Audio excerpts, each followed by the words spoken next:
Please subscribe my channel and hit the bell notification icon also. Never miss update. Thank you. Hello students, मेरा नाम गौरव कुमार और आज मैं आपको पढ़ाऊंगा हिस्ट्री क्लास 9 का फर्स्ट चैप्टर का फोर्थ पैराग्राफ। बेसिकली ये इसमें 4 पार्ट्स हैं, लेकिन मैंने एक ही वीडियो के अंदर कन्वर्ट कर दिया है। ठीक है, सो सबसे फोर्थ पैराग्राफ है, फोर्थ टॉपिक है, did women have a revolution. क्या वुमेन ने भी रेवोल्यूशन करा था या नहीं करा था? क्या वुमेन ने भी अपने टाइम पे क्रांतिकारी करी थी, नहीं करी थी? जो इवेंट्स हैं फ्रेंड्स में, जो इवेंट्स है वो 1789 की समर से ही शुरू हो गए थे। ठीक है, और वहाँ से इवेंट्स चले हुए आ रहे थे। ठीक है, तो वो जितने भी इवेंट्स जो करे थे ना, वो सारे आदमियों ने करे थे, लेकिन इसमें वुमेन का कोई रोल नहीं पता चल रहा था कि वुमेन का क्या रोल था। ठीक है, लेकिन फोर्थ टॉपिक में ये दे रखा है कि वुमेन का आखिर रोल क्या था। ठीक है, सबसे पहले तो आपको यहाँ पे एक फिगरिन मिल जाती है। फिगरिन में आप देखते हो कि यहाँ पे बहुत सारी औरतें हैं और एक तरह से ये इवेंट मना रही है। ठीक है, एक मुझे ऐसा लग रहा है कि कहीं पे मार्च कर रही है। ठीक है, मैं बताता हूँ आपको ये कहाँ जा रही है। ये एक तरह से वर्सलिस जा रही है, पेरिस से कहाँ जा रही है? वर्सलिस जा रही है। वर्सलिस क्यों जा रही है? ये राजा को अपने साथ लेने के लिए जा रही है। ठीक है, आप देख सकते हैं यहाँ पे एक औरत है, ये घोड़े पे सवार है एंड इसने ड्रम पकड़ रखा है, इसने स्वॉर्ड्स वगैरह पकड़ रखे हैं एंड इसने भाला पकड़ रखा है, इसने त्रिशूल पकड़ रखा है, इसने तराजू वगैरह पकड़ रखा है। ठीक है, और कुछ और भी चीज़ें इसने इक्विप कर रखी है। बहुत सारी औरतों ने बहुत सारी चीज़ें भी इक्विपमेंट्स के हिसाब से अपने पास रख रखी है। ठीक है, सो शुरू करते हैं इसका first paragraph. From the very beginning, यानी कि शुरुआत से ही जो वुमेन है were active participant in the events, यानी कि शुरुआत से ही जो वुमेन है ना, वो इवेंट्स के अंदर पार्टिसिपेट करना चाहती थी, जो भी इवेंट्स वगैरह हुए थे। ठीक है, जब नेशनल असेंबली कन्वेंशन में बदली गई थी, जब जैकोबिन्स क्लब आया था, तब उन्होंने भी अपने क्लब्स वगैरह खोले थे। आगे हम पैराग्राफ में पढ़ेंगे। ठीक है, which brought about so many important changes in the French society, जो एक तरह से फ्रेंच सोसाइटी के अंदर ना बहुत सारे चेंजेस ले आई थी है। They hope that their involvement would pressurise the revolutionary government to introduce measure to improve their lives. ठीक है, वो ये सोचती थी कि अगर हम एक तरह से इन्वॉल्व होंगे ना इवेंट्स के अंदर, जो नेशनल असेंबली वो एक तरह से प्रेशर में आ जाएगी कि आप हमारे लिए भी लॉस को इंट्रोड्यूस करो। ठीक है, most women of the third state had to work for a living, यानी कि जो थर्ड स्टेट की थर्ड क्लास की जो वुमेन होती थी ना, सेकंड और थर्ड क्लास की जो वुमेन होती थी, वो बाहर जाकर काम करती थी। ठीक है, क्या काम करती थी वो? आइए हम देखते हैं। They worked as seamstresses और laundresses, sold flowers, fruits and vegetables at the market. वो क्या क्या बेचती थी? वो फ्लावर बेचती थी, फ्रूट्स वगैरह बेचती थी, वेजिटेबल्स वगैरह बेचती थी एट द मार्केट, यानी कि मार्केट के अंदर। और were employed as domestic servants in the house of prosperous people, और बड़े बड़े राजघरानों में मेड का काम करती थी। Most women did not have access to education और जॉब ट्रेनिंग, यानी कि जितने भी ये औरतें थी ना, ये इनके पास ना पढ़ी लिखी, बहुत ही कम पढ़ी लिखी थी बेसिकली ये, और इनके पास ना कोई जॉब ट्रेनिंग नहीं थी, जिससे कि कोर्ट ऑफिशियल बन जाए, मर्चेंट बन जाए। ठीक है, इनके पास कोई जॉब ट्रेनिंग नहीं थी जिससे कि ये प्रोफेसर वगैरह भी बन जाए। ओनली डॉटर्स ऑफ नॉबल्स और wealthier members of the third state could study at a convent, यानी कि सिर्फ नॉबल्स की जो लड़कियां होती थी या बिग बिजनेसमैन की जो लड़कियां होती थी, मर्चेंट्स की लड़कियां होती थी, सिर्फ वही पढ़ती थी कॉन्वेंट के पास जाकर। कॉन्वेंट की एक तरह से बिल्डिंग होती है, उधर नन्स वगैरह पढ़ाती थी इनको, नॉबल्स की जो लड़कियां वगैरह जो होती थी वो नन्स वगैरह पढ़ाती थी। Working women had also to take care for their families also, और जो वर्किंग वुमेन होती थी ना, थर्ड स्टेट की थर्ड क्लास की जो वुमेन होती थी, वो एक तरह से अपने परिवार वालों की भी देखभाल करती थी। दैट इज कुक, यानी कि खाना बनाना, फेच वाटर यानी कि पानी चढ़ाना, यानी कि पानी को स्टोर करना, क्वी अप फॉर ब्रेड, यानी कि ब्रेड की जो बेकरी शॉप्स वगैरह होती थी ना, वहाँ पे घंटे समय तक खड़ा रहना, and look after their children also, और अपने बच्चों की भी देखभाल करना। ये इन सब में जो काम है ना, ये थर्ड स्टेट की थर्ड क्लास वुमेन ज़्यादा करती थी। ठीक है, their wages were lower than those of man, और जो उनकी सैलरीज वगैरह जो थी ना, वो काफ़ी कम थी आदमियों के कंपैरिजन में। ठीक है, तो फर्स्ट पैराग्राफ मैंने बता दिया, एक तरह से कंपैरिजन बता रहा है कि नॉबल्स की जो डॉटर्स थी, जो बिग बिजनेसमैन की जो डॉटर्स थी, और लोअर क्लास की जो डॉटर्स थी, इनमें क्या फ़र्क है, इनमें क्या डिफरेंस है। ठीक है, सो फर्स्ट पैराग्राफ मैंने आपको बता दिया। सेकंड पैराग्राफ में इनके आप पॉलिटिकल क्लब्स वगैरह पढ़ोगे कि इनकी क्या क्या डिमांड थी पॉलिटिकल क्लब्स खोलने के बाद।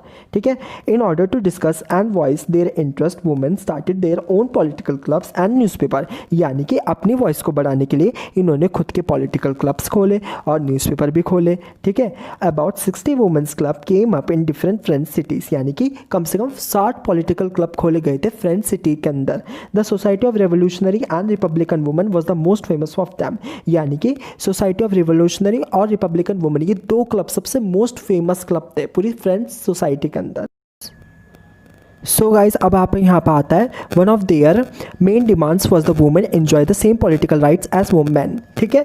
यानी कि उनकी मेन डिमांड्स ना यही थी, जैसे मैन को राइट्स मिलते हैं ना वैसे हमें भी मिलना चाहिए। भाई हम भी इंसान है वो भी इंसान है, ठीक है। हम ये तो नहीं कि हम एलियन है या वो इंसान है जो इनको ही राइट्स मिलेंगे, ठीक है। Women were disappointed that the constitution of 1791 reduce them to passive citizen. यानी कि वुमेन सबसे ज़्यादा डिसअपॉइंटेड तब हुई थी जो संविधान बना था 1791 में, वो तब सबसे ज़्यादा डिसअपॉइंटेड थे जब उनको पैसिव सिटीजन में रखा गया था। यानी कि उनको राइट टू वोट नहीं है, यानी कि आपको हक नहीं है कि आप राइट टू वोट कर सकते हो, ठीक है। They demanded the right to vote, उनका यही डिमांड थी कि हमें भी डिमांड करो कि हमें भी राइट टू वोट मिले, to be elected to the assembly, और हम नेशनल असेंबली का मेंबर भी बनना चाहते थे, and to hold political office also, और पॉलिटिकल ऑफिस भी होल्ड करना चाहते थे। Only then they would felt that their interest be represented in the new government. जो नई गवर्नमेंट आती थी ना, जैसे जैकोबिन्स की गवर्नमेंट आती थी या नेशनल असेंबली की गवर्नमेंट आती थी, ठीक है, वो एक तरह से उनको ना प्रेशराइज करते थे ताकि आप नए नए मेजर्स निकालो हमारी लाइफ्स को इंप्रूव करने के लिए, ठीक है। तो इस पैराग्राफ में हम ये पढ़ते हैं। अब आता है अगला paragraph. In the early years, the revolutionary government did introduce laws that help improve the lives of men। यानी कि जो रेवोल्यूशनरी जो गवर्नमेंट है ना, उसने बहुत सारे लॉस नए लॉस निकाले, ठीक। किसके लिए निकाले थे उसने लॉस वगैरह? वुमेन की इम्प्रूव कंडीशन करने के लिए, यानी कि वुमेन की कंडीशन को इम्प्रूव करने के लिए। Together with the creation of state school, schooling was made compulsory for all girls. यानी कि सबसे पहले क्या होएगा कि आप स्कूल पढ़ाने जाओगे, चाहे गरीब घर के लड़के हो या चाहे अमीर घर के लड़के हो, सबको स्कूल पढ़ना है, ठीक है। तो सबसे पहले उनका यही अच्छा काम था कि उन्होंने सबकी स्कूलिंग करवाई, गर्ल्स की, जितनी भी फ्रेंच के अंदर गर्ल्स है ना, सबकी स्कूलिंग होनी चाहिए। Their fathers could no longer force them into marriage against their will. यानी कि जो उनके पापा है ना, जो उनके पापा मम्मी पापा पेरेंट्स वगैरह जो होते हैं, वो उनको फोर्स नहीं कर सकते कि आप अपनी इच्छा के बगैर जो है वो शादी करो, ठीक है। Marriage was made legal into a contract entered into freely and registered under civil law. और जो एक तरह से मैरिज जो होता है, मैरिज जब भी होती थी ना, लड़कियों की या लड़कों की मैरिज वगैरह होती थी, तो एक तरह से ना कॉन्ट्रैक्ट बन जाता था कि आपकी मैरिज कानूनी अधिकार से भी हो चुकी है, ठीक है। एक डॉक्यूमेंट बनाया जाता था। डिवोर्स वॉज मेड लीगल, और जो डिवोर्स यानी कि तलाक वगैरह भी लीगल होने लगे। यानी कि अगर पति पत्नी अपनी लाइफ से खुश नहीं है तो वो एक दूसरे को तलाक भी दे सकते हैं, ठीक है। Women could now train for jobs. यानी कि जो वुमेन है, औरतें हैं, अब एक तरह से जॉब के लिए ट्रेन करने गई, ठीक है। कुड बिकम आर्टिस्ट और रन स्मॉल बिजनेस ऑल्सो। एक तरह से वो पेंटिंग्स वगैरह बेच सकती है, अपनी आर्टिस्ट बन सकती है, और छोटा मोटा बिजनेस भी चला रखी है, जैसे डेयरी फार्मिंग होगी, पोल्ट्री फार्मिंग हो गई, ठीक है। खेत की खुद मालकिन बनना या खेती बाड़ी करना, खुद के छोटे छोटे बिजनेस वो चला सकती है। सोविनियर का सामान बेचना, यानी कि अच्छी अच्छी चीज़ों का, मटेरियल्स का, प्रोडक्ट्स का सामान बेचना, फ्लावर्स वगैरह बेचना या फ्लावर्स की दुकान लगाना, तो छोटे छोटे बिजनेस वो खोल सकती थी, ठीक है। तो काफ़ी गवर्नमेंट ने उनके लिए काफ़ी नए नए मेजर्स निकाल दिए थे। अब आता है फोर्थ पैराग्राफ, ठीक है। Women's struggle for equal political rights however continued. यानी कि जो वुमेन्स की जो स्ट्रगल हुई थी ना, वो सबसे ज़्यादा कब हुई थी? 1793 और 1794 के अंदर, जब रॉबर्ट स्पायर की जब गवर्नमेंट आई थी। जो जैकोबिन्स क्लब का जो हेड था ना, रॉबर्ट स्पायर, जब उसकी गवर्नमेंट आई थी, सबसे ज़्यादा परेशानी उनको तब करना पड़ा था, ठीक है। क्योंकि उसने क्या कर दिया था, जितने भी उनके पॉलिटिकल क्लब्स वगैरह है ना, वो सारे बैन करवा दिए थे। तो उन्हें काफ़ी स्ट्रगल करना पड़ा था 2 सालों तक, during the reign of terror, ठीक है। Women struggle for equal political rights however continued, जो मैंने बताया, during the reign of terror the new government issued laws ordering closure of women's club and banning their political activity. जो भी वो political activities करती है उनको बैन कर दिया गया। Many prominent women were arrested and a number of them executed. यानी कि बहुत सारी वुमेन्स को अरेस्ट करा गया और उनका एग्जीक्यूशन हुआ, मीन्स उनको गुलोटाइन से मरवा दिया गया। क्योंकि रेन ऑफ टेरर तब आया था जब गुलोटाइन इंट्रोड्यूस हुई थी, यानी कि एक ऐसी डिवाइस जो मैंने बता रखा है, अगर आपको याद हो तो, आपने मेरी वीडियोस देखी हो तो आपको याद होगा कि गुलोटाइन डिवाइस क्या थी, ठीक है। Women's movement for voting rights and equal wages continued. यानी कि जो वुमेन्स की जो मूवमेंट है ना, जो स्ट्रगल वगैरह है, वो काफ़ी कंटिन्यू रहे। किसके लिए स्ट्रगल वगैरह करती थी वो? राइट टू वोट और इक्वल वेजेस के लिए। जैसे मैन को वेजेस मिलते हैं ना, वैसे हमें भी वेजेस मिलने चाहिए। Through the next 200 years in many countries of the world. यानी कि चाहे तो अमेरिका हो, चाहे यूरोप हो, चाहे इंडिया हो, चाहे अफ्रीका हो, उन्होंने काफ़ी स्ट्रगल करा था, काफ़ी मूवमेंट्स वगैरह करी थी, तब जाकर उनको राइट टू वोट मिला था। The fight for the vote was carried out through an international suffrage movement during the late 19th century and earlier 20th century, ठीक है। सबसे पहले उनको राइट टू वोट की छूट कब मिली थी? सबसे ज़्यादा उन्होंने स्ट्रगल कब मिला था? स्ट्रगल कब करा था उन्होंने? 19th सेंचुरी में और अर्ली 20th सेंचुरी में उन्होंने सबसे ज़्यादा स्ट्रगल करा था, सबसे ज़्यादा मूवमेंट करी थी इन 2 सेंचुरियों में, ठीक है। यानी कि आप देख सकते हो 1789 से लेकर उन्होंने 1946, ठीक है, 1789 से लेकर कब तक करा था उन्होंने, 1946 तक करा था उन्होंने स्ट्रगल। तब जाकर फ्रेंच में उनके लिए बनाया गया था लॉ कि वुमेन को भी राइट टू वोट देने का हक है, उनके भी इक्वल वेजेस होने चाहिए, ठीक है। ये आता है यहाँ पर। The example of the political activities of the French women during the revolutionary years was kept alive as an inspiring memory. यानी कि जो फ्रेंच की जो औरतों ने जो कुछ भी करा है ना, वो सारी औरतें जो है वो याद रखेगी हमेशा अपनी ज़िंदगी में, कभी भूल नहीं पाएगी। It was finally in 1946 that women in France won the right to vote. यानी कि 1946 में आखिरकार जो वुमेन है उसने एक तरह से मूवमेंट जीत ली थी कि आखिरकार जो हमने मूवमेंट करी है 200 साल, वो आखिरकार कामयाब हो गई, ठीक है, क्योंकि उनको एक तरह से राइट टू वोट देने का हक मिल गया था, तो बहुत खुश थी वो, ठीक है। तो मैंने आपको पूरा पढ़ा दिया कि वुमेन का रेवोल्यूशन में क्या काम था क्या नहीं था। उन्होंने भी काफ़ी रेवोल्यूशन करा था, वो इवेंट्स के अंदर पार्टिसिपेट करी थी। वो एक तरह से नई गवर्नमेंट जो थी नेशनल असेंबली को एक तरह से फोर्स करती थी, प्रेशराइज करती थी, ताकि आप हमारे लिए भी लॉस वगैरह निकालो ताकि हमारी कंडीशन को इम्प्रूव करा जा सके, ठीक है। यहाँ पे दे रखा सोर्स ही, यहाँ पे आपको एक फिगरिन दिखती होगी, यहाँ पे एक लड़की की फिगरिन दे रखी है, इसका नाम है ओलंपे द गॉगस, ठीक है। इसकी लाइफ में बता रखा है कि बहुत ही रिवोल्यूशनरी वुमन है, इसने काफ़ी स्ट्रगल वगैरह करा है ऑब्वियसली। और इसका जन्म कब हुआ था, 1748 में, और इसकी मृत्यु कब हुई थी, 1793 में इसकी मृत्यु हो गई थी। अब आइए देखते हैं। Olympe de Gouges was one of the most important of the politically active woman in the revolutionary France. यानी कि सबसे बहुत ज़्यादा पॉलिटिकल एक्टिव वुमन जो थी रेवोल्यूशनरी फ्रांस के अंदर, बहुत सी पॉलिटिकल वे में सोचती थी ये, ठीक है। She protested against the constitution and the declaration of rights of man and citizen. एक तरह से वो प्रोटेस्ट करने लगी थी किसके खिलाफ, जो नेशनल असेंबली ने ये डिक्लेरेशन निकाल दिया था ना मैन और सिटीजन्स के लिए, ये इसके खिलाफ प्रोटेस्ट करने लगी कि जब मैन को राइट्स मिल सकते तो वुमेन को क्यों नहीं मिल सकते। ये देखो यहाँ लिखा, as they excluded women from basic right that each human being was entitled to. यानी कि ह्यूमन बीइंग हम कोई एलियन वगैरह नहीं है, ठीक है। So in 1791 she wrote a declaration of the rights to women and citizen. तो एक तरह से ये पर्चा बनाती है वुमेन एंड सिटीजन का, which she address to the queen, और जिसमें से किसको एड्रेस करती है, क्वीन को एड्रेस करती है, and to the members of the national assembly demanding that they act upon it. यानी कि आपको कुछ ना कुछ करना पड़ेगा हमारे लिए भी कुछ ना कुछ मेजर्स वगैरह निकालने पड़ेंगे। ऑब्वियसली यार हम कोई एलियन नहीं है, हम भी उनकी तरह इंसान ही है, जैसा मैन है वैसे ही वुमेन है, ठीक है। In 1793 Olympe de Gouges criticise the Jacobins government. जब जैकोबिन्स गवर्नमेंट आई थी, यानी कि जब रॉबर्ट्सपायर की जब गवर्नमेंट आई थी, for forcibly closing down women's club. जब उन्होंने रॉबर्ट्सपायर ने कह दिया था जितने भी वुमेंस क्लब है ना उनको सबको बंद करवा दो। She was tried by the national convention which charge her with treason. यानी कि एक तरह से नेशनल कन्वेंशन ने क्या सुना दिया कि आप धोखेबाज हो, आपने अपने देश के साथ गद्दारी करी है। Soon after this she was executed, और उसका बाद में क्या हो गया था, एग्जीक्यूशन हो गया था, उसको मार दिया गया था। तो ये इसकी लाइफ के बारे में हमने काफ़ी अच्छा पढ़ा, काफ़ी अच्छी वुमेन था, काफ़ी पॉलिटिकली सोचती थी ये, वुमेन के लिए सोच रही थी ये, लेकिन एंड में खुद ही मर जाती बेचारी है लड़ते लड़ते। लेकिन इसने काफ़ी एक तरह से झांसी की रानी की तरह थी ये, ठीक है। तो काफ़ी लड़ाई लड़ी इसने वुमेन के लिए भी, ठीक है। सो अब आता है इसमें सोर्स एफ में, इसमें ये लिखा रहता है कि इसने आखिर ऐसा अपने डिक्लेरेशन में जो क्वीन को एड्रेस करा था ना और नेशनल असेंबली को एड्रेस करा था, तो आखिर इसने अपने डिक्लेरेशन में क्या लिखा था। मैं 2-3 पॉइंट पढ़ूंगा और 2 पॉइंट आप पढ़ लेना, ठीक है। इसमें कम से कम 5 पॉइंट दे रखे हैं, मैं 3 पॉइंट पढ़ लूँगा और 2 पॉइंट आप पढ़ लेना। Women is born free and remains equal to man in rights. यानी कि जो वुमेन है ना वो एक तरह से फ्री बॉर्न हुई है, ठीक है, किसी हथकड़ियों में शैकल्ड में पैदा नहीं हुई, और एक तरह से भी उनको भी राइट है कि आप भी वोट कर सकते हो। This goal of all political association is the preservation of the natural rights of women and man. एक तरह से हमको नेचुरल राइट मिला है, जैसे मैन है वैसे ही वुमेन है।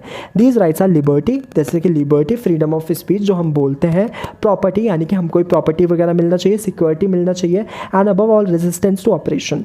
This sources of the sovereignty resides in the nation which is nothing but the union of women and men। ठीक है, एक तरह से सोवरेन कंट्री की तरह रहना चाहिए जहाँ पे मैन और वुमेन को एकता मिले, एक तरह से एक समान पूजा जाए उनको, ठीक है। तो 3 पॉइंट मैंने पढ़ गए, 2 पॉइंट आप भी पढ़ लेना, ठीक है।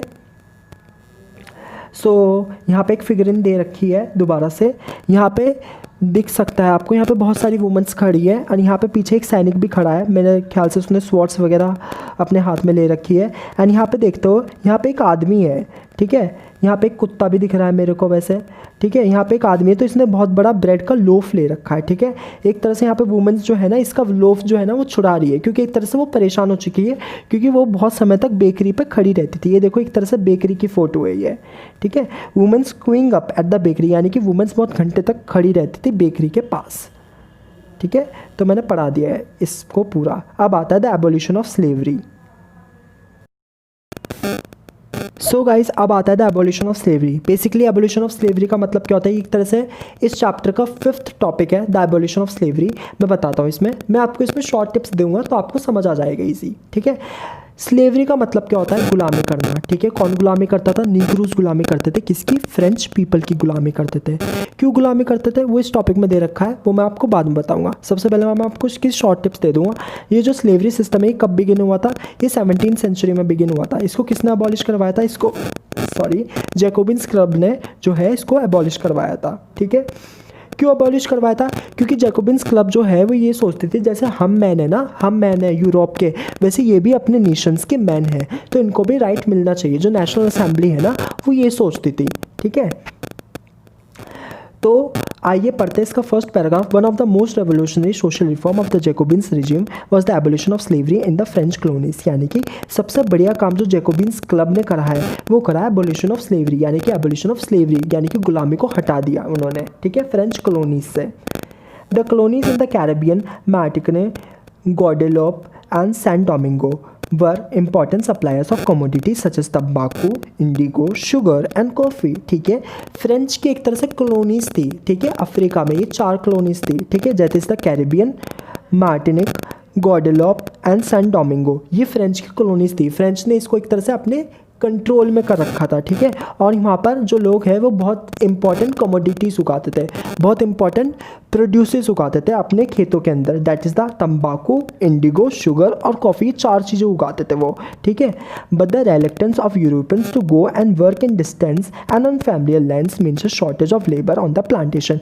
लेकिन एक तरह से जो यूरोपियंस वगैरह है ना, जो यूरोप के जो लोग हैं, आदमी वगैरह है, वो वहाँ पर जाकर ना काम नहीं करना चाहते थे अफ्रीका के अंदर। क्यों काम नहीं करना चाहते थे, एक तो अफ्रीका एक ऐसा शहर है जहाँ पे बहुत ज़्यादा गर्मी पड़ती है ऑब्वियसली, ठीक है। यूरोप के अंदर ठंड पड़ती है तो उनको वैसा क्लाइमेट सूट करता है यूरोपियंस को। दूसरी बात है यहाँ पे जब हम यूरोपियन जो है वहाँ के आदमी अगर वहाँ पे चले जाएंगे अफ्रीका के अंदर तो यूरोप के खेतों में काम कौन करेगा, ठीक है। सो इसलिए स्लेवरी सिस्टम जो है ना वो बिगिन हुआ था, ठीक है। तो नीग्रोस को ना गुलाम बनाया गया था। कौन गुलाम बनाता था, फ्रेंच पीपल गुलाम बनाते थे उनको, यूरोपियंस ही बनाते थे, अमेरिका वाले भी बनाते थे गुलाम वगैरह, ठीक है। But the reluctance of Europeans जो मैंने बताया to go and work in distance and unfamiliar lands means shortage of labour on the plantation, यानी कि हमारे खेतों के अंदर ना लेबरर्स की कमी पड़ जाएगी, मजदूरों की कमी पड़ जाएगी हमारे यूरोप के खेतों के अंदर। So this was made a triangular slave trade between Europe, Africa and America. तो एक तरह से उनका ना स्लेव ट्रेड बन गया, यानी कि गुलामी का सौदा करना, अमेरिका से लेकर यूरोप तक पहुंचाना, यूरोप से अफ्रीका, अफ्रीका से फिर यूरोप और यूरोप से फिर अमेरिका। इन तीनों शहरों का एक तरह से क्या बन गया था, ट्रेड बन गया था। The slave trade began in the 17th century. जो स्लेव ट्रेड बिगेन कब हुआ था, 17th सेंचुरी में बिगेन हुआ था।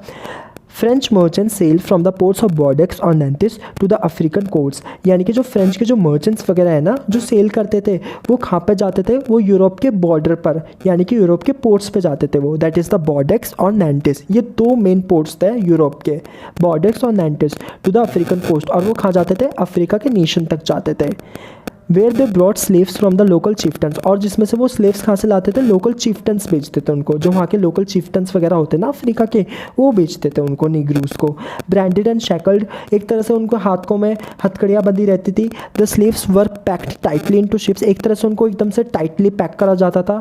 For the 3 month long voyage across the Atlantic to the Caribbean, और एक तरह से उनका लंबा सफ़र तक चलता था 3 महीने का।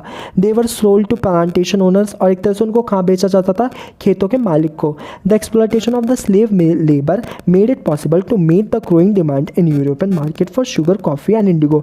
एक तरह से स्लेव ट्रेड क्यों चाहिए था, क्योंकि यूरोप की मार्केट में बहुत ज़्यादा डिमांड बढ़ने लगी थी, किसकी, शुगर की, कॉफ़ी को की और इंडिगो की, ठीक है। इन तीनों चीज़ों की बहुत ज़्यादा डिमांड बढ़ने लग गई थी। Ports like city port cities like Bordeaux and Nantes own the economic prosperity of the flourishing slave trade, यानी कि दो बंदरगाह जो थे ना बॉर्डेक्स के और नैंटर्स के, ये एक तरह से बहुत ज़्यादा कमाई करने लगे थे क्योंकि यहाँ पे स्लेव ट्रेड ना बहुत ज़्यादा होने लग गया था, ठीक है। यहाँ पे स्लेव सबसे ज़्यादा बेचे जाते थे, ठीक है। Through out the 18th century यानी कि 18वीं सदी के अंदर there was little criticism of slavery in France, यानी कि थोड़ा सा कम हुआ 18th सेंचुरी के अंदर slavery system. The national assembly had long debates without about whether the rights of man should be extended to all French subjects, inclusive those in the colonies also, यानी कि national assembly जो है ना वो ये बोलती थी आर्म सब्जेक्ट को, यानी कि पेरिस की पॉपुलेशन को भी ये बोलती थी कि जैसे यहाँ के मैन है ना, यहाँ के मैन को राइट मिले, वैसे वहाँ की कॉलोनीज़ के जो मैन हैं, फ्रेंच की जो कॉलोनीज़ है, जैसे अफ्रीका में 4 कॉलोनीज़ है, उसको भी वहाँ के भी मैन को राइट्स वगैरह मिलने चाहिए। नेशनल असेंबली ये डिमांड करती थी, ये एक तरह से एड्रेस करती थी पेरिस के लोगों को, पेरिस के क्या पूरे फ्रेंच के लोगों को ये एड्रेस करती थी, वहाँ के न्यूज़पेपर वगैरह में ये ज़्यादा छपते थे, ठीक है। It was finally the convention, जब नेशनल असेंबली जो कन्वेंशन में कन्वर्ट हुई, which is 1794 legislated to free all slaves in the French overseas positions, यानी कि कन्वेंशन ने आखिरकार कह दिया कि स्लेवरी सिस्टम को बिल्कुल एबॉलिश करवाना, मेरे को स्लेवरी सिस्टम वगैरह कुछ भी नहीं चाहिए, हम यहाँ के लेबरर्स को हायर कर लेंगे और यही हमारे खेतों के अंदर काम कर देंगे। सबसे बढ़िया बात उन्होंने ये कही थी कन्वेंशन में, नेशनल असेंबली ने काफ़ी अच्छा काम करा था वैसे। This however turned out to be a short term measure 10 years later, यानी कि 10 सालों के बाद जो स्लेवरी सिस्टम था वो नेपोलियन ने री इंट्रोड्यूस कर दिया। Plantation owners understood that their freedom has included the right to enslave African negroes in pursuit of the economic interest, यानी कि प्लांटेशन जो प्लांट के जो मालिक होते थे ना, खेतों के मालिक, वो भी सोचने लग गए थे कि इन लेबरर्स का यानी कि निग्रोस का होना और अपने खेतों में काम करवाना बहुत इंपॉर्टेंट है क्योंकि हमें भी पैसा कमाना है। Slavery was finally abolished in French colonies इन 1848, और जो स्लेवरी सिस्टम है ना ये फाइनली एबॉलिश कब हुई? 1848 के अंदर ये फाइनली एबॉलिश हो चुकी थी पूरी तरीके से, ठीक है। सो मैंने आपको पूरा पढ़ा दिया है, आई होप आपको समझ आ गया हो, काफ़ी अच्छी तरीके से पढ़ा दिया मैंने आपको ये वाला टॉपिक भी। अब यहाँ पे एक फिगरिन दे रखी है, यहाँ पे एक तरह से जो ये फ्रेंच पीपल है ना, ये फ्रेंच का ये यूरोप का पीपल है, यहाँ पे 2 लोग हैं यूरोप के, एक तो आदमी है एक औरत है, ठीक है। जो औरत है वो एक तरह से निग्रूस को कपड़े पहना रही है और एक तरह से जो ये आदमी है ना एक तरह से निग्रूस को गले लगा रहा है कि आप बिल्कुल फ्री हो, आप भी हमारी तरह मैन हो, आप बिल्कुल फ्री हो, आप अपने नेशन में हो और आप बिल्कुल सेफ हो, सुरक्षित हो, ठीक है। एक तरह से उसने हाथ में बैनर भी होल्ड कर रखा है, ठीक है। और मुझे ऐसा लगता है कि जो 2 लोग हैं यहाँ पे इसको अपने नेशन जैसे अफ्रीका वहाँ छोड़ कर आए हैं, ठीक है। तो इस फिगरिन में यही बोला जाता है, ठीक है। यहाँ पे लिख भी रहा है the print of 1794 describe the emancipation का मतलब होता है उनको फ्री करना, बिल्कुल फ्री करना स्लेव्स को, ठीक है। द ट्राइकलर बैनर और टॉप कैरीज द स्लोगन, यानी कि ट्राइकलर जो होता है एक तरह से स्लोगन है द राइट्स ऑफ मैन, यानी कि सबको राइट्स मिलना चाहिए मैन को। The inscription below needs the freedom of the unfree, यानी कि उनको एक तरह से फ्रीडम मिल चुकी है कि आप एक तरह से फ्री हो। आप French woman prepares to civilise the African and American Indian slaves by giving the European clothes to wearing, एक तरह से यूरोपियन क्लोथ्स दे रही है पहनने के लिए कि आप ये कपड़े पहनो अपने शहर के अंदर, ठीक है। तो काफ़ी अच्छा था ये वाला टॉपिक भी, मैंने आपको पूरा पढ़ा दिया। तो अब हम पढ़ते हैं इस चैप्टर का 6th topic, that is the revolution and everyday life. जो 1789 की जो समर है, जब वहाँ से रेवोल्यूशन कैरी आउट हुआ था, तो वहाँ की एवरीडे लाइफ जो मैन वुमेन एंड चिल्ड्रन की वहाँ की नॉर्मल लाइफ जो होती थी पीपल की, जो मेन पॉपुलेशन, जो पेरिस की जो मेन पॉपुलेशन है वहाँ की उनकी मेन लाइफ कैसी थी, उनकी एवरीडे की लाइफ कैसी थी, इस टॉपिक के अंदर हम ये पढ़ते हैं। Can politics change the clothes people wear, यानी कि जो पॉलिटिक्स आई 1789 से, यानी कि उनके जो कपड़े पहनते हैं क्या उनको बदल दिया। द लैंग्वेज दे स्पीक, यानी कि जो लैंग्वेज वो बोलते हैं, और द बुक्स दे रेड, यानी कि जो भी बुक्स जो भी पढ़ते हैं क्या उनमें जो लैंग्वेज है वो चेंज हुई थी या नहीं हुई थी। The years following 1789 in France saw many such changes in the lives of man women and children, यानी कि 1789 जो फ्रांस है उसमें ये सब चेंजेस आए। क्या चेंजेस आए थे मैन वुमेन और चिल्ड्रन के अंदर? The revolutionary government took it upon themselves to pass laws that would translate the ideas of liberty and equality into everyday practice, यानी कि जब भी कोई नेशनल असेंबली या जैकोबिन्स क्लब की जो गवर्नमेंट है, जब भी ये कोई भी लॉस पास करते थे तो ये अपने न्यूज़पेपर मैगजीन्स इस सब में उतार देते थे, इन सब में आर्टिकल छपवा देते थे, ठीक है। One important law that came into effect soon after the storming of the Bastille in the summer of 1789 was the abolition of censorship, यानी कि जब हमने बेस्टाइल का जो प्रिजन है जब उसको बिल्कुल डिस्ट्रॉय करा था, तब वहाँ पे हमने सेंसरशिप को भी अबॉलिश कर दिया था। अब सेंसरशिप का मतलब क्या होता है वो बताता हूँ मैं आपको। इन द ओल्ड रेजिम यानी कि पुरानी प्रथा के अनुसार all written materials and culture activities, यानी कि जितने भी रिटन मटेरियल जो होते थे, जो आर्टिकल वगैरह होते थे और कोई भी कल्चर प्रैक्टिसेस वगैरह जो हुआ करती थी बुक्स में, न्यूज़पेपर में, प्लेस में, कुड बी पब्लिश्ड और performed only after they had been approved by the censors of the king, यानी कि वो तब अप्रूवल होती थी जब हम किंग के सेंसस से पूछते थे, यानी कि हमको पहले किंग की परमिशन लेना पड़ती थी कुछ भी आर्टिकल छापने से पहले। ठीक है। Now the declaration of the rights and man and citizen proclaimed freedom of speech and expression to be a natural right, यानी कि अब नेशनल असेंबली ने ये डिक्लेयर कर दिया कि जो राइट्स होते हैं मैन के और जो सिटीज़न के होते हैं वो आपको फ्रीडम ऑफ स्पीच मिल चुकी है, तो आप अपने न्यूज़पेपर में लिख सकते हो, आपको भी फ्रीडम है। ठीक है। आप कुछ भी छाप सकते हो अपने आर्टिकल में। ठीक है। Newspaper, pamphlets, books and printed pictures flooded the towns of France, यानी कि जो भी न्यूज़पेपर्स वगैरह होते थे, पैम्पलेट्स यानी कि कॉपीज़ वगैरह, बुक्स किताबें एंड प्रिंटेड पिक्चर्स, जो प्रिंटेड पिक्चर्स वगैरह होती थी ना, एक तरह से पूरे शहरों में बंटने लग गई। From where they travel rapidly into the countryside, और वो कहाँ जाती थी, वो एक तरह से कंट्री साइड ट्रैवल करती थी। किससे? जब लोग बातचीत करते थे न्यूज़पेपर में, जो पढ़ी लिखी जो भी इवेंट्स को पढ़ के वो बातचीत करते थे, एक तरह से वहाँ पे एक बात से दूसरी बात फैलती थी। They all described and discussed the events and changes that takes place in France, यानी कि वो एक तरह से डिस्क्राइब करते थे जो भी चीज़ हुई है, जैसे कोई सा भी फेस्टिवल हुआ, गुड फ्राइडे हुआ या क्रिश्चियन का कोई सा भी फेस्टिवल हुआ, तो उन चीज़ों को वो डिस्कस करते थे। ठीक है। Freedom of the press also mean the opposing views of events could be expressed, यानी कि जो प्रेस है वो एक तरह से पॉजिटिव आर्टिकल भी लिख सकती है और नेगेटिव आर्टिकल भी लिख सकती है। नेशनल असेंबली ने उनको फ्री छूट देती थी। ठीक है। Each side sought to convince the side of its position through the medium of print, यानी कि आप अपने प्रिंट के माध्यम से साइड लिखो कि आप किसकी साइड हो, आप हमारी साइड हो या उनकी साइड हो। ठीक है।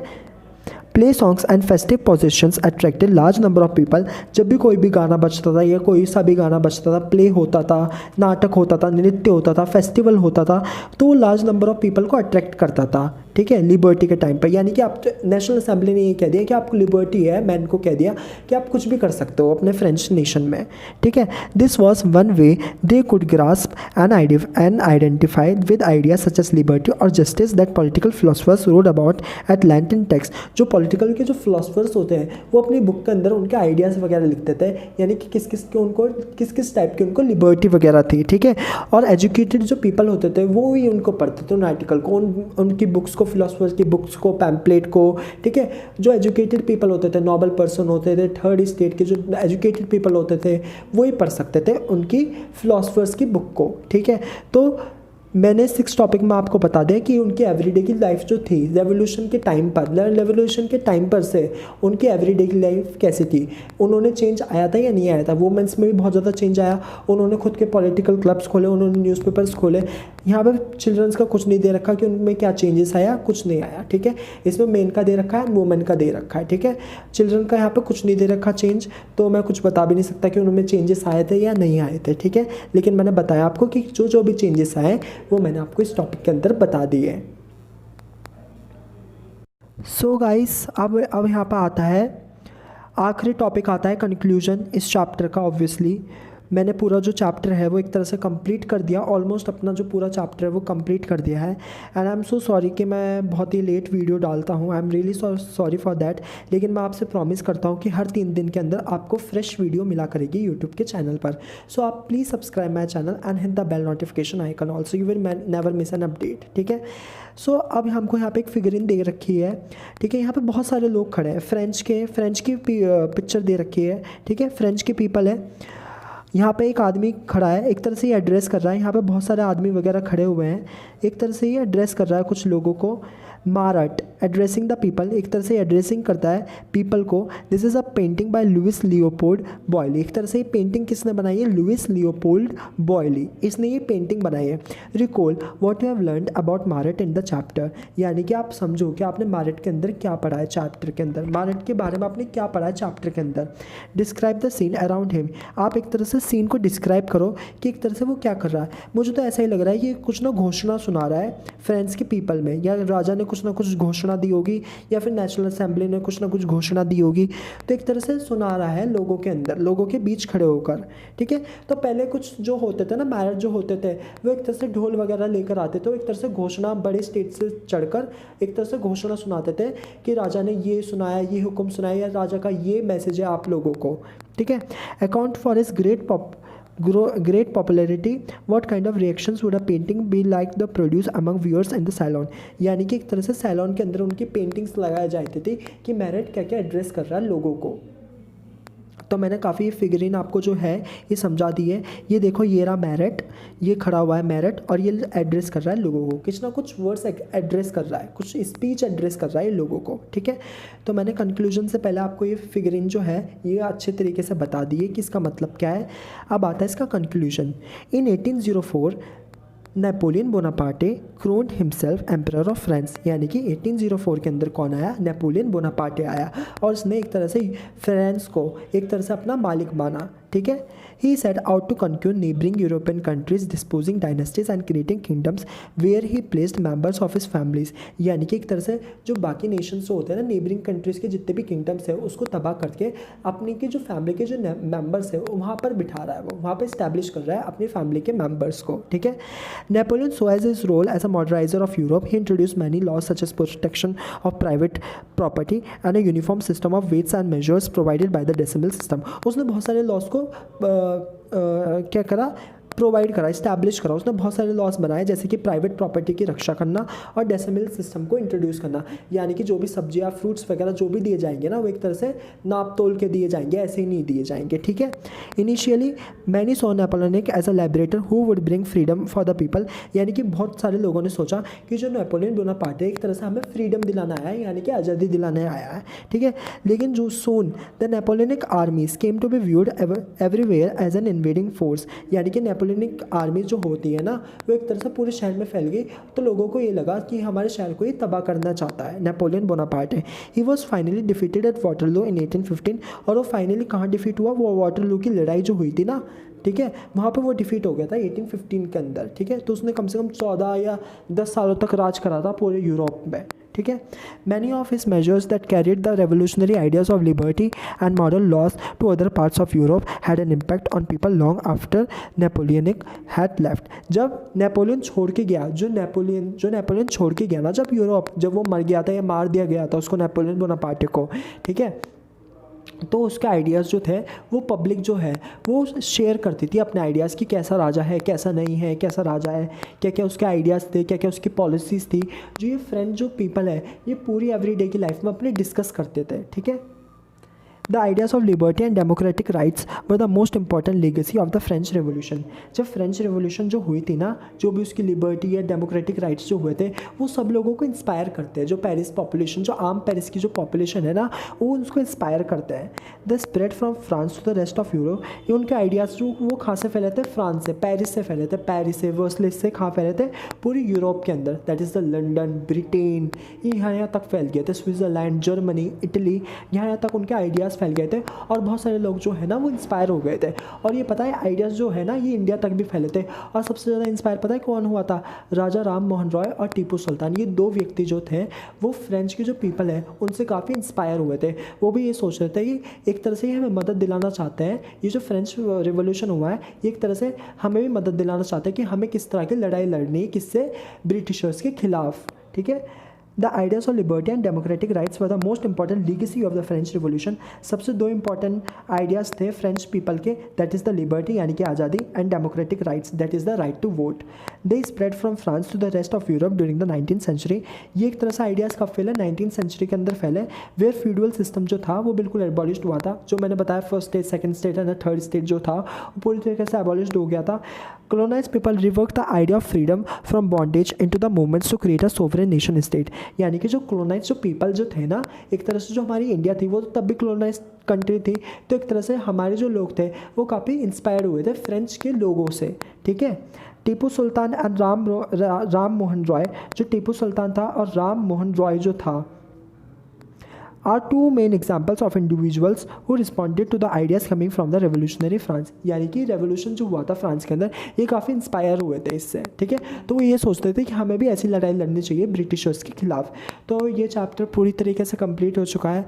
एंड आपके सहारे के लिए, आपके सपोर्ट के लिए, जिसने मेरे चैनल को सब्सक्राइब करा है, जो भी मेरी वीडियोज़ को देखता है, उसके लिए मैं बहुत ही थैंक यू बोलना चाहता हूँ, धन्यवाद करना चाहता हूँ उन लोगों का, उन व्यक्तियों का जिन्होंने मेरे चैनल को सब्सक्राइब करा है। एंड मैं गाइस अब भी बोलता हूँ कि मेरे चैनल को ज़्यादा से ज़्यादा सब्सक्राइब करो, क्योंकि यहाँ पर आपको हिस्ट्री का चैप्टर नहीं मिलेगा, प्लस आपको यहाँ पे इंग्लिश का, पॉलिटिकल का, ये इन सब के आपको यहाँ पे चैप्टर मिला करेंगे।